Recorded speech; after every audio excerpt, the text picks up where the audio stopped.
entire country has been witnessing these protests.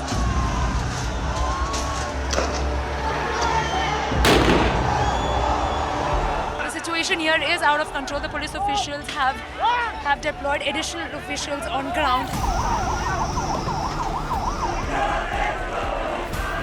They demand the resignation of the Prime Minister.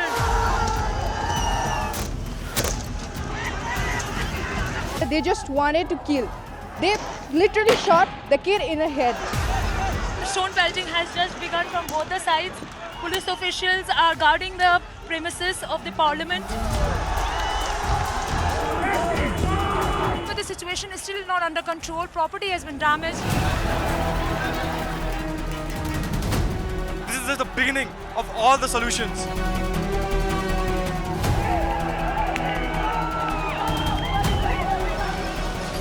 This government does not care about us. It's time for us to get on the streets. We want justice! We want justice! We want...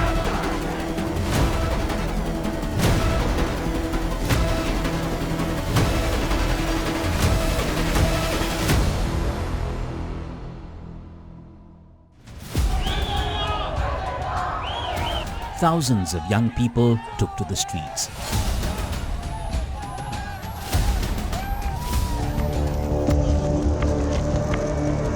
What began as demonstrations against a sudden government ban on social media platforms like Facebook, Instagram, WhatsApp, X and YouTube grew into the largest protests the country has seen in decades.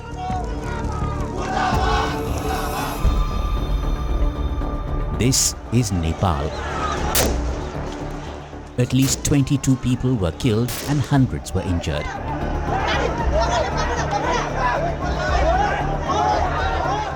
Although KP Sharma Oli's government lifted the ban after protests intensified on the 8th of September, there was no let-up in the demonstrations the following day.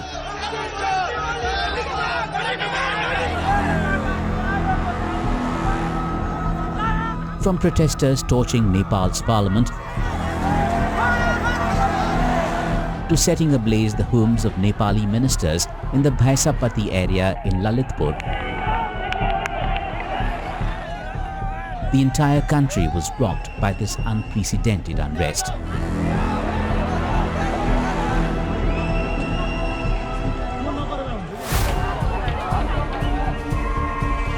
These protests are different.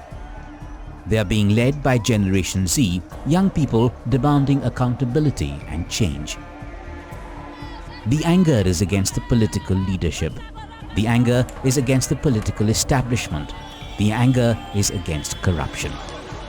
A nation of 30 million has lived through years of political instability, and now the latest turmoil has plunged Nepal into fresh political uncertainty.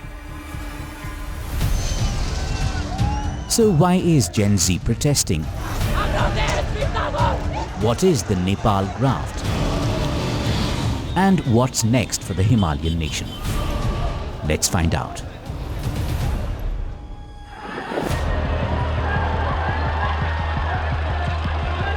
September 8th. The protests against the social media ban and corruption took an ugly turn. At least 22 people, including a 12-year-old, were killed and more than 300 injured in violent clashes.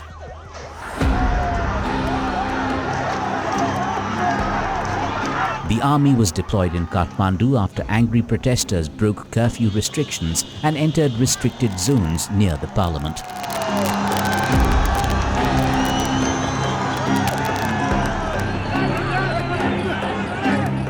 Police responded with water cannons, tear gas and rubber bullets after demonstrators threw tree branches and water bottles and shouted anti-government slogans.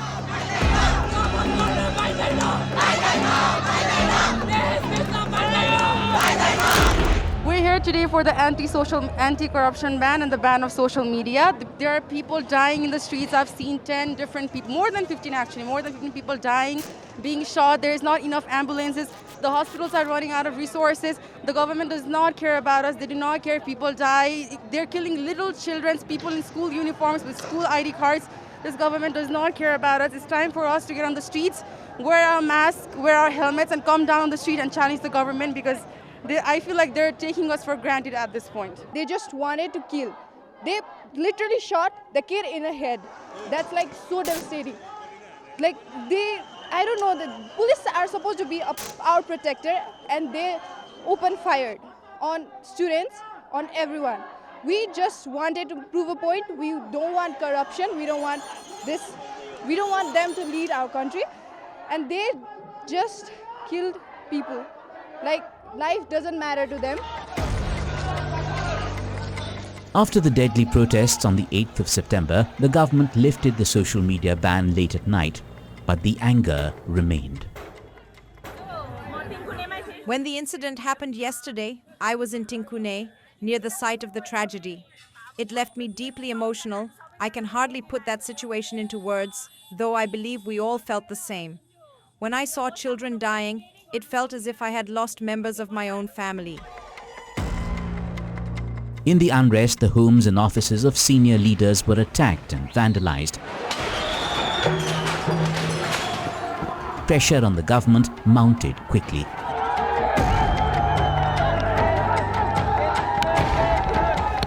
Protesters are surrounding the parliament area. They burned the tires. They burned the tires here right in front of the parliament building. And now stone pelting has just begun from both the sides. Police officials are guarding the premises of the parliament. They demand the resignation of the Prime Minister Oli's government, and they say that the rising corruption and widening inequality has tortured the civilians of the country, and that's why all the people and the young people, they leave the nation. The Home Minister resigned on the 8th of September. Other cabinet ministers also quit as protests went out of control on the 9th. The situation has escalated in the capital, Kathmandu. Protesters have gathered around the parliament building. This is the main gate that you see behind me. The crowd has been increasing minute by minute. Protesters are gathering around the parliament.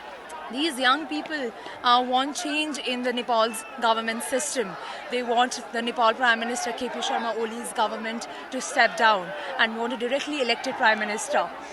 This is for the change that they want here in the nation with the rising corruption, widening inequality.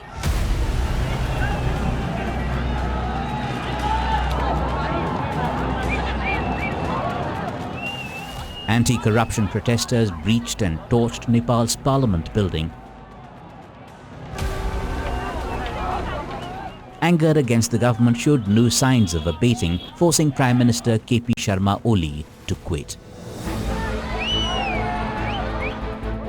Oli stepped down shortly after hundreds of demonstrators entered his office shouting anti-government slogans. Hours before his resignation, the demonstrators set on fire the Nepalese leader's private residence in Balkot, demanding accountability for the September 8 fatalities. Defying a curfew, protesters also stormed and set buildings on fire at Singha Darbar, where Nepal's government ministries and offices are situated.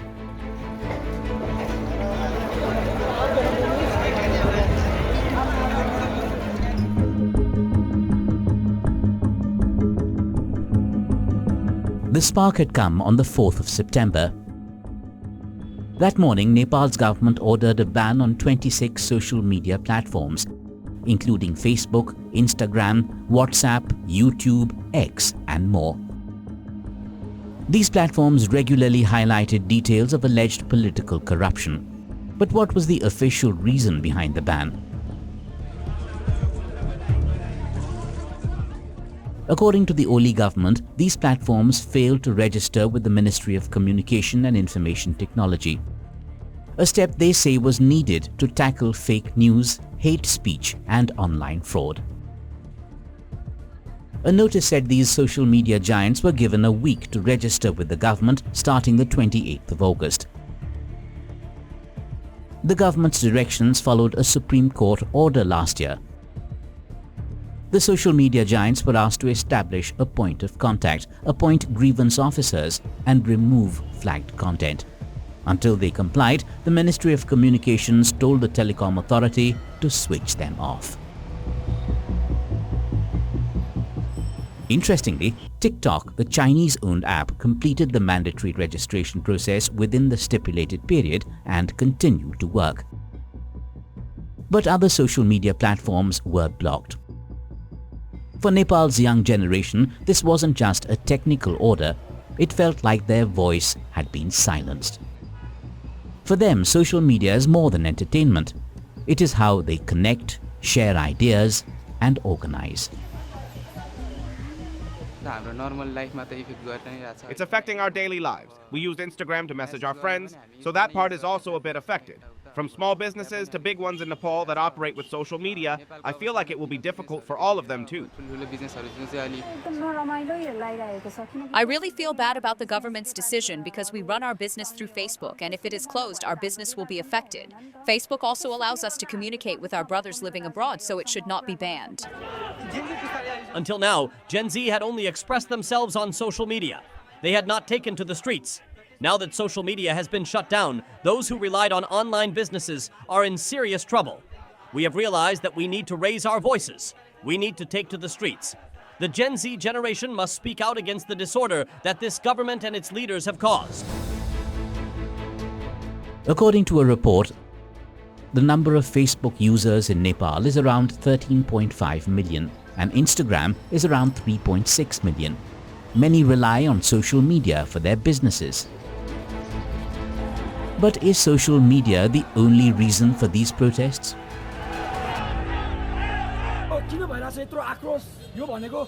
Why is there so much anger here? The international media believes this is happening because social media is banned. But no, this frustration has been building for over 2 decades, fueled by corruption. Every one of us has had enough. These thugs have troubled us time and again, and what you see now is just a spark ignited by social media. Protesters opposed the social media ban, but their anger went further. They raised questions of corruption, nepotism, and lack of accountability, often using the phrase "nepo babies" to criticize political privilege passed down through families. For many young Nepalis, the social media ban was only the last straw. The demonstrators tapped into long-standing frustrations.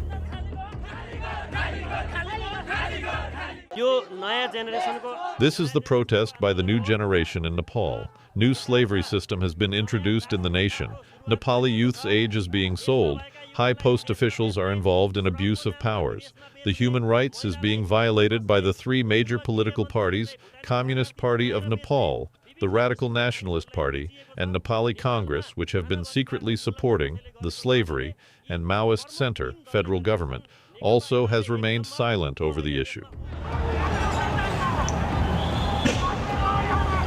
Every corruption in the country, from the local level to federal level, all the Nepalese citizens are fed up of corruption. Every youth are going outside the country, so we want to protect our youth and make the country's economy better. For that, we need a new youth, new power, and new politicians who are well educated to move the country forward. We want this country anti-corruption, or corruption-free, so that every people can easily access to study, hospital, medical, and for the bright future. There's something suspicious about our political leaders and their families. Social media has already exposed it, and now the world can see. To silence this, the government banned social media. Yesterday, 19 people were killed. Nothing can erase that, not even resignations. To dodge accountability, they've reopened social media.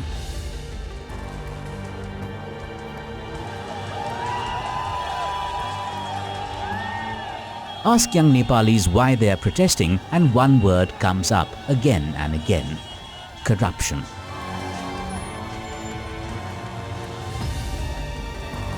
For them, corruption is not just about money under the table, it's about a few powerful families growing richer, while millions of ordinary people struggle with rising prices, poor schools, and weak healthcare. Transparency International has ranked Nepal as one of the most corrupt countries in Asia.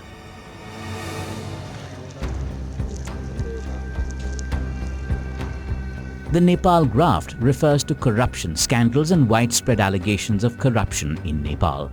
The phrase is also used to describe corruption that feels systemic and permanent.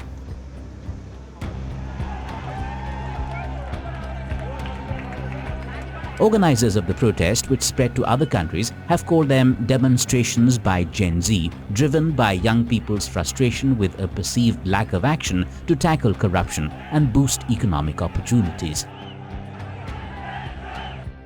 We gathered here, social media ban ko against trigger We gathered here against the social media ban.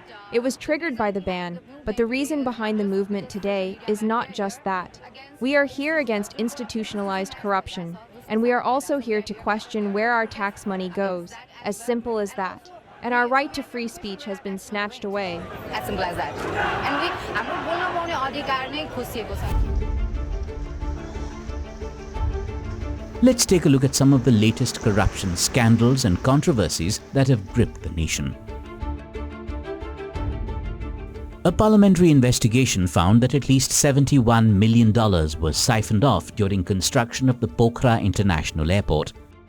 The loans had come from China's Exim Bank, but instead of going into the airport project, much of the money disappeared through a web of politicians, government officers and contractors. The probe even recommended charges against senior officials. The scandal at PIA underscores broader challenges in Nepal's infrastructure development.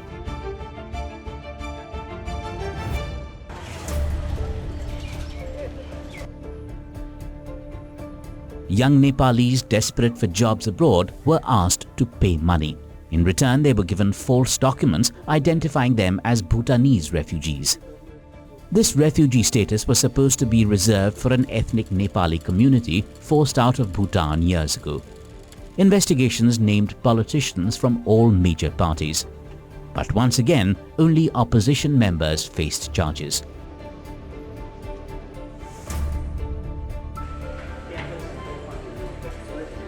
For ordinary Nepalis, this is the face of corruption. Public hospitals and schools are struggling to get enough funds. In the agriculture sector, farmers are facing acute shortages of fertilizers during the planting season. And in Kathmandu, young people find it hard to survive as inflation eats into their savings.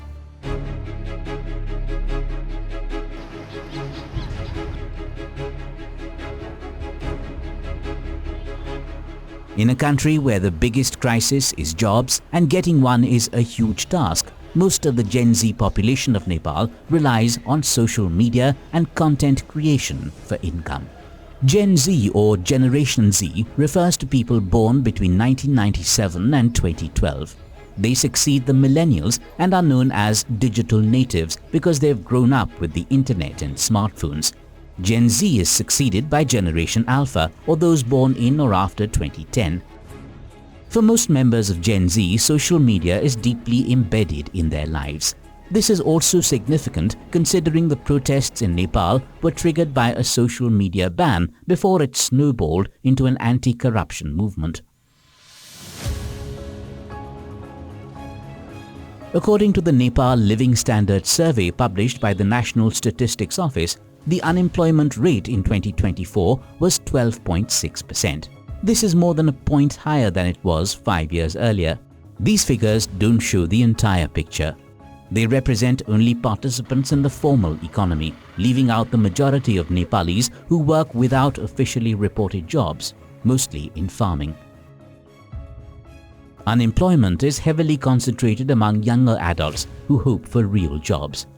Finding no opportunities at home, hundreds of young men and women leave the country every day to serve long-term contracts in the oil-rich countries of the Persian Gulf and Malaysia. Tens of thousands work in India as seasonal migrant laborers. Government data shows that more than 741,000 youth left the country last year, mainly to find work in construction or agriculture.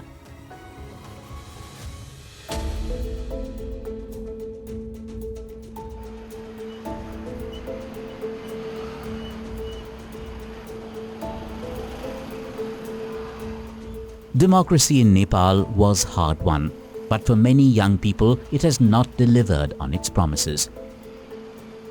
Among the protesters, there is growing anger at the country's political elite.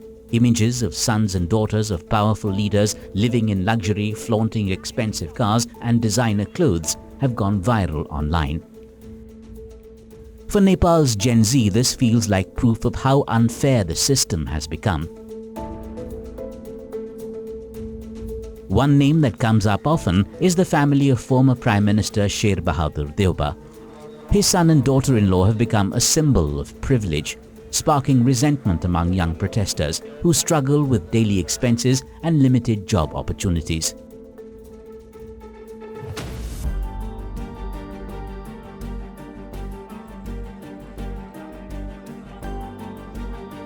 Since the new constitution was introduced in 2015, just 3 leaders, KP Sharma Oli, Pushpa Kamal Dahal and Sher Bahadur Deoba, have taken turns leading the government.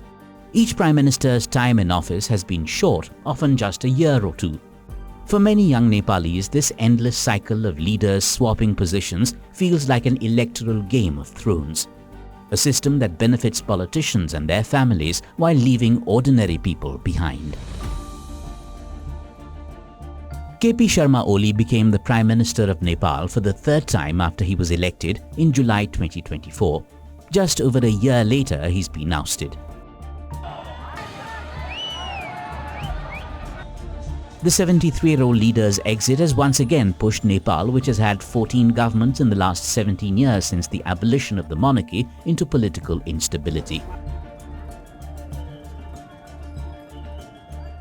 The Tribhuvan International Airport in Kathmandu has been completely shut down following escalating protests. According to reports, smoke was seen near the airport as authorities deployed tear gas to disperse protesters. Right now in domestic airport, we stuck here. The outside there is a protester, and nobody going outside because outside is the situation going crazy. So everyone, we are here inside the domestic airport. Nearly 700 Indian passengers were left stranded at the airport in Kathmandu after it shut down operations on the 9th of September. I'm at the international airport in Nepal. I'm standing in front of the gate that I was supposed to board my plane, Indigo plane, to Delhi from at 2 this afternoon. Around 1 o'clock, they said that the airport is shut. We saw plumes of smoke rising everywhere. I believe it was tear gas that they were using to disperse the kids outside who were protesting. Indigo and Air India announced that the flights for the day were cancelled. Passengers were also left stranded at the airport in New Delhi. I am alone here. I had heard that the airport had shut down, but there was no confirmation. When I reached Delhi, I received the confirmation. I cannot even travel by road. India is keeping a close eye on Nepal. High alert has been issued on its borders with Nepal. It also issued a travel advisory asking its citizens presently in Nepal to shelter in their current places of residence and avoid going out onto the streets. Indian Prime Minister Narendra Modi also appealed for peace and chaired a meeting of the Cabinet Committee on Security to discuss developments in the neighboring country.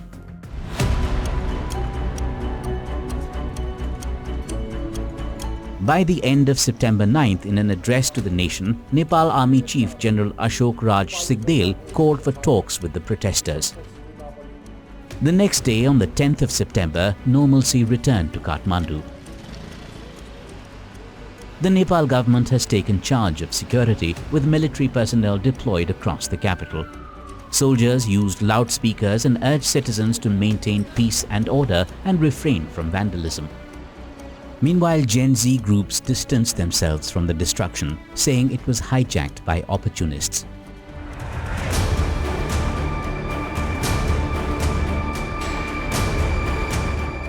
The unprecedented crisis has left a giant question mark on the political future of Nepal. According to experts, Nepal could face prolonged political and constitutional chaos unless there's an agreement to form a national unity government. While the army has stated it will take charge of security operations, it is unclear for now who will take charge as the next Prime Minister. Nepal's Gen Z protests have shaken the foundations of the country's politics. The scenes are strikingly similar to what the world witnessed in Bangladesh last year when youth-led protests forced Sheikh Hasina to step down after weeks of unrest. Now Nepal too stands at a crossroads. Whether this movement will bring real political change or fade like many others in the past remains to be seen.